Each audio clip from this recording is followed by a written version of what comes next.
کیونکہ جان بھی خدا کی دی ہوئی ہے، مال بھی خدا کا دیا ہوا ہے، عزت بھی خدا کی دی ہوئی ہے، اقتدار بھی خدا کا دیا ہوا ہے،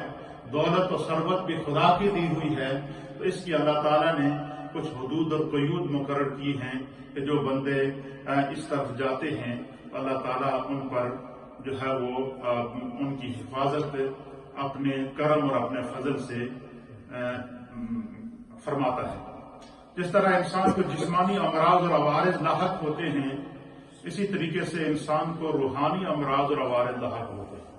یعنی جسمانی بیماریاں انسان کو ہوتی ہیں، مثلا بلڈ پریشر ہے، ہارٹ کی بیماری ہے،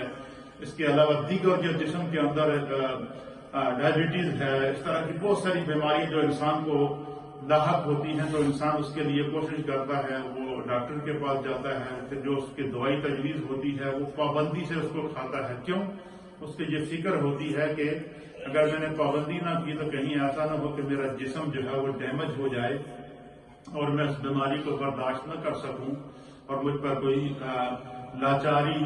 یا کوئی ایسی محتاجی یا کوئی ایسی بیماری لاحق ہو جائے کہ جو میرے لیے جو ہے وہ زندگی میں مشکلات کا سبب بنے۔ تو آدمی پابندی کرتا ہے، ڈاکٹر کی اپوائنٹمنٹ پر ڈاکٹر کے پاس جاتا ہے۔ اس کے علاوہ وہ کوشش کرتا ہے کہ جو ڈاکٹر نے اس کو دعائیں دی ہیں وہ ان دعاؤں کو پوری پابندی سے کھائے، جو ڈاکٹر نے ان کو پرہیز بتایا ہے وہ اس پرہیز کو پوری پابندی سے کرے۔ کیوں؟ تاکہ اس کے جو جسمانی جو تکالیف ہیں ان کا جو مرض ہے وہ مزید نہ بڑھے۔ علماء کرام اور محدثین نے لکھا ہے کہ جس طرح انسان کے جسم کے اندر جسمانی امراض اور عوارض ہوتے ہیں، اسی طریقے سے اللہ تعالیٰ نے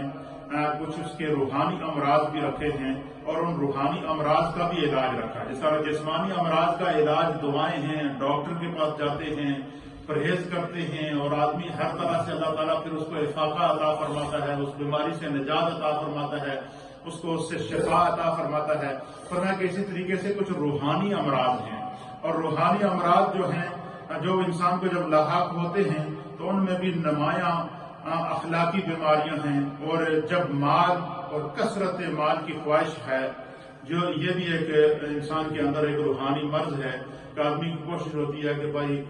مال میرے پاس کسی نہ کسی طریقے سے جمع ہو، زیادہ سے زیادہ مال جمع ہو۔ مال زیادہ جمع کرنے کے اسلام کے اوپر پابندی نہیں ہے، لیکن اس کی حدود اور قیود کے اوپر عمل کرنے کے بعد اللہ تعالیٰ اس کے مال کے اندر اتنی برکت پیدا کر دیتا ہے کہ پھر اس کا مال بھی اس کے لیے جو وہ حفاظت بن جاتا ہے، دنیا میں بھی نجات بن جاتا ہے۔ مثلا دنیا میں کیسے بنتا ہے کہ جب بندہ اپنے مال سے زکوٰۃ نکالتا ہے، جب بندہ اپنے مال کے ساتھ جو ہے وہ اس میں سے جو ہے وہ صدقات نکالتا ہے، عطیات نکالتا ہے، تو جن غربا کو، ضرورت مندوں کو، مسکینوں کو، یتیموں کو جن کی وہ خدمت کرتا ہے، وہ پورا سال اس امید میں رہتے ہیں کہ یہ شخص ہر سال ہماری خدمت کرتا ہے، ہر سال اپنے مال سے زکوٰۃ کے ذریعے ہماری مدد کرتا ہے، صدقات کے ذریعے ہماری مدد کرتا ہے، عطیات کے ذریعے ہماری مدد کرتا ہے، تو وہ پھر پورا سال اس بندے کے لیے دعائیں کرتے ہیں۔ کیوں؟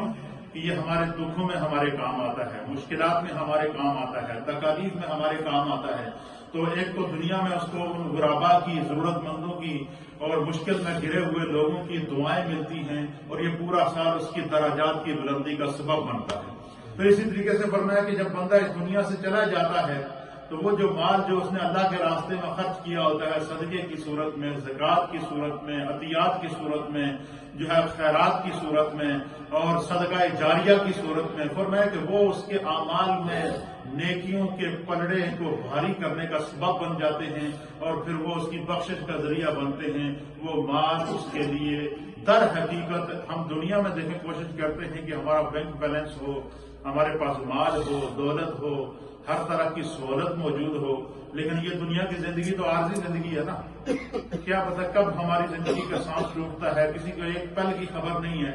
ایک لمحے کی خبر نہیں ہے، جو سانس باہر آئی واپس اندر جائے گی یا کہ نہیں جائے گی۔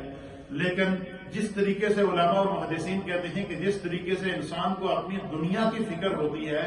دنیاوی اموال کی فکر ہوتی ہے، دنیاوی آسائشوں کی فکر ہوتی ہے، دنیاوی سہولتوں کی فکر ہوتی ہے، دنیا کے اندر راحت اور سکون کی فکر ہوتی ہے، پر میں اس سے کئی گنا بڑھ کے انسان کو اپنی آخرت کی فکر کرنی چاہیے۔ فرمایا جو انسان عبادات کے ذریعے، نمازوں کے ذریعے، فرائض کی ادائیگی کے ذریعے، حقوق اللہ کی ادائیگی کے ذریعے، حقوق العباد کی ادائیگی کے ذریعے، اللہ تعالیٰ کے جاری کردہ احکام کے ذریعے جب انسان جو ہے وہ اس کی پابندی کرتے ہوئے اس کے مطابق اپنی زندگی گزارتا ہے تو فرمایا قیامت کے دن اس کا مال بھی اس کے لیے نعمت بن جاتا ہے۔ اس کا اصل جو بینک بیلنس اور اصل جو خوشحالی ہے جس کو ہم دنیا میں تلاش کرتے ہیں، ہم اپنی آخرت کو بھول جاتے ہیں۔ علماء اور محدثین نے لکھا ہے حدیث پاک کے اندر، نبی پاک صلی اللہ علیہ وسلم نے اس طرح کو اشارہ دیا کہ سب سے اصل دولت مند شخص وہ ہے جو دنیا سے حالت ایمان میں گیا، اس کا مال بھی اس کے لیے ذریعہ نجات بنا، اس کا اقتدار بھی اس کے لیے ذریعہ نجات بنا، اس کی دنیاوی زندگی بھی اس کے لیے ذریعہ نجات بنی، اس نے دنیا میں جو زندگی اللہ اور اس کے رسول کے احکام کے مطابق گزاری وہ اس کے لیے ذریعہ نجات بنی۔ تو فرمایا کہ اصل کامیاب زندگی وہ ہے کہ جو دنیا میں بھی اللہ اس کو عزت عطا فرمائے اور آخرت میں بھی خدا بندے کو دوسرے کو عزت عطا فرمائے۔ کہتے ہیں کہ